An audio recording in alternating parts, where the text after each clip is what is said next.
ನಿಮ್ದೇನು ಕೊಟ್ಟಿದ್ದೀರಾ 10 ರಿಂದ 5 ಗಂಟೆ 6 ಗಂಟೆ ತನಕ ಮಾಡಬೇಕು ಅಂತ ಇಂಪಾರ್ಟೆಂಟ್ ಮಾತ್ರ ತೆಗಿಬೇಕು ಕೋರ್ಟಿಗೆ ಟೈಮಿಂಗ್ಸ್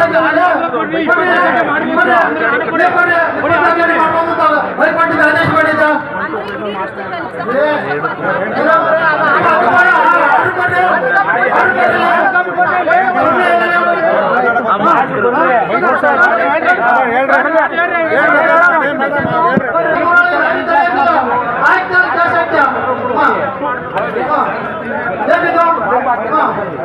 ಮನೆ ಇಮಿಡಿಯೇಟ್ ತೆರವುಗೊಳಿಸಬೇಕು. ಎಲ್ಲ ಇದು ಮಾಡಿದ್ರೆ ಕೇಸ್ ಹಾಕಂಗಿಲ್ಲ. ಇಲ್ಲಿ ಒಂದು ನಿಮಿಷ ಮಾತಾಡಿ ಸರ್. 2021-22 ಅವರಿಗೆ ಮಂಜುನಾಥಿಗೆ ಕಳಿಸ್ಕೊಟ್ಟು 2022 ಆನಂತರ ಇವರು ರಾಮಕೃಷ್ಣ ಮತ್ತು ಅವರು ಕೃಷ್ಣ ಮಾಲೀಕ ರಾಜರು ನಡುವೆ ತುಂಬ ಘರ್ಷಣೆಗಳು ಉಂಟಾಗಿದೆ ಸರ್. ಯಾಕಂದರೆ ಅಲ್ಲಿ ಸೌಂಡ್ ಬರುತ್ತದೆ ಮತ್ತು ಅಲ್ಲಿ ಅಕ್ಕಪಕ್ಕ ಮನೆಗಳಿಗೆ ತೊಂದರೆ ಆಗಿದೆ ಮತ್ತು ರಸ್ತೆಗಳು ಗ್ರಾಮದ ಒಳಗಡೆ ಹೋಗ್ತಾರೆ. ಅದರಿಂದ ಗ್ರಾಮಸ್ಥರಿಗೆ ಸ್ಕೂಲ್ ಮಕ್ಕಳಿಗೆಲ್ಲ ಇದಾಗುತ್ತೆ ಅಂತೇಳಿ ಸಮಸ್ಯೆ ಆಯ್ತದೆ ಅಂತೇಳಿ ಅವರು ಗಲಾಟೆ ಹಾಕಿ ಮತ್ತೆ ಸ್ವಲ್ಪ ತೆಂಗಿನ ಗಿಡಗಳನ್ನ ನೆಟ್ಟಿರ್ತಾರೆ ಸರ್. ಅದನ್ನ ಕಿತ್ತಾಕಿದ ತಕ್ಷಣ ಇಲ್ಲಿ ಬಂದುಬಿಟ್ಟು ಸ್ಟ್ರೈಕ್ ಮಾಡ್ತಾ ಇರ್ತಾರೆ ಸರ್. ಆಗ ನಾನು ಬಂದು ಫಸ್ಟ್ ವೀಕಲ್ಲೇ ಸರ್ ಹಿಂದೆನೇ ತೆಂಗಿನ ಸಸಿಗಳು ಕಿತ್ತಾಕಿದ್ದಾರೆ ಅಂತ. ಆಮೇಲೆ ನಾನು ಇವರಿಗೆಲ್ಲ ಇದು ಮನದಟ್ಟು ಮಾಡಿಕೊಟ್ಟ ಮೇಲೆ ನಾವೆಲ್ಲ ಸ್ಪಾಟಿಗೆಲ್ಲ ಹೋಗ್ಬಿಟ್ಟು ವಿಸಿಟ್ ಮಾಡಿ ಒಂದು ಪ್ರಪೋಸಲ್ನ ಮಾನ್ಯ ಜಿಲ್ಲಾಧಿಕಾರಿಗಳಿಗೆ ಮತ್ತು ನಾನು AC ಮೇಡಮ್ ಅವರನ್ನ ಕೊಟ್ವಿ ಸರ್. ಅದ್ರ ಮೇಲೆ ಇದನ್ನ ಸ್ಥಗಿತಗೊಳಿಸ್ತಾರೆ ಸರ್. ಮಾನ್ಯ ನಾವು ಮತ್ತು ಮೇಡಮ್ ಅವರೆಲ್ಲ ಸೇರಿ ಒಂದು ಆದೇಶ ಮಾಡ್ತಾರೆ ಸರ್. ಆ ನಂತರ ಅವ್ರು ಏನು ಮಾಡ್ತಾರೆ ಅಂದರೆ ಆ ಸ್ಥಗಿತಗೊಂಡ ಆದೇಶದ ಮೇಲೆ ಹೈಕೋರ್ಟಿಗೆ ಹೋಗಿ ರಿಟ್ ಪಿಟಿಷನ್ ಹಾಕಿ ನಾವು ಆದೇಶದ ಮಾನ್ಯ ಜಿಲ್ಲಾಧಿಕಾರಿಗಳು ಮಾಡಿದಂಥ ಆದೇಶವನ್ನು ಸ್ಕ್ವಾಶ್ ಮಾಡಿ ಪುನಃ ಅವರು ಆದೇಶ ಕೊಡ್ತಾರೆ ಸರ್.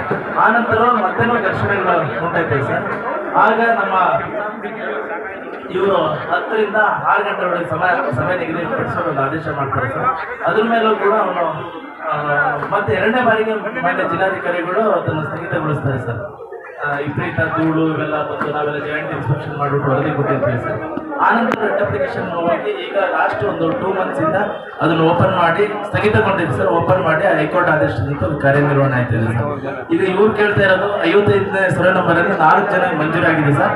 ರೇವಣ್ಣ ಅದರಲ್ಲಿ ಉಳಿದಿದ್ದು 55ನೇ ಸರ್ವೆ ನಂಬರ್ನಲ್ಲಿ ಮಂಜೂರಾಗಿದೆ ಸರ್ ಅವರಿಗೆ, ರೇವಣ್ಣ ಮತ್ತು ಇತರರಿಗೆ. ಅದನ್ನು ಅದರಲ್ಲಿ ಇವರು ಎಲೆಕ್ಟ್ರಿಕ್ ಪೋಲ್ ಎಲ್ಲ ಹಾಕೊಂಡಿದ್ದಾರೆ ಮತ್ತು ಶೆಡ್ಗಳನ್ನ ಕಟ್ಟಿದ್ದಾರೆ. ಅದನ್ನ ತೆರವುಗೊಳಿಸಿ ಅಂತ ಇದು ಮಾಡಿದ್ದಾರೆ ಸರ್. ಅದನ್ನ ನಾನು ಅವರಿಗೆ ನೋಟಿಸ್ ಕೊಟ್ಟಿದ್ದೀನಿ ಸರ್. ಅವರಿಗೆ ನೋಟಿಸ್ ಕೊಟ್ಟಾದ ತಕ್ಷಣ ಅವರು ಅದ್ರ ಮೇಲೆ ಸಿವಿಲ್ ಕೋರ್ಟಿಗೆ ಹೋಗಿದ್ದಾರೆ ಸರ್. ಮತ್ತು ಇನ್ನೊಂದು ಅಲಿಗೇಷನ್ ಆಗಿದ್ದು ತೆರವುಗೊಳಿಸೋಣ ಅಂದರೆ KITಲಿ ಪ್ರೆಸೆಂಟ್ KIT ಕೇಸ್ ನಡೀತಾ ಇದೆ ಸರ್. ಮತ್ತು ಹೈಕೋರ್ಟಲ್ಲೂ ಕೇಸ್ ನಡೀತಿದೆ. ಅದರಿಂದ ಸಮಸ್ಯೆ ಇದೆ. ರೇವಣ್ಣದು ನಡೀತಾ ಇದೆ. ಕೊಡ್ತೀನಿ ಡಾಕ್ಯುಮೆಂಟ್ಸ್.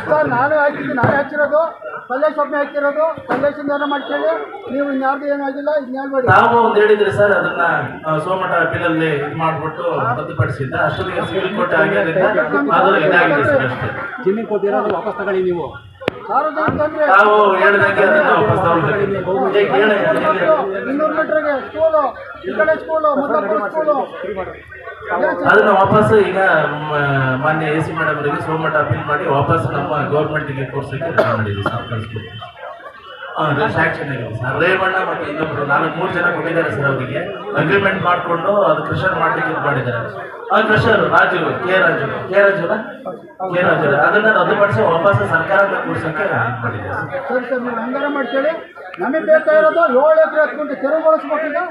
ಆಮೇಲೆ ಏನು 24 ಗಂಟೆ ಒಂದು ಕೆಲಸ ಮಾಡ್ತಾನೆ ಅದು ನಿಲ್ಲಿಸ್ಬೇಕು. ನೀವು ಏನು DDO DC ಎಲ್ಲ ಟಾಸ್ಕ್ ಫೋರ್ಸ್ ಮೀಟಿಂಗ್ ತೀರ್ಮಾನ ಮಾಡಿದ್ದೀರೋ ಅದರಲ್ಲಿ ಕೆಲಸ ಮಾಡಬೇಕು. ಆಮೇಲೆ ಇನ್ನೊಂದು, ನಾವೇನು ತಡೆಯೋಕ್ಕೆ ಹೋದರೆ ಕೇಸ್ ಹಾಕ್ತೀರೋ.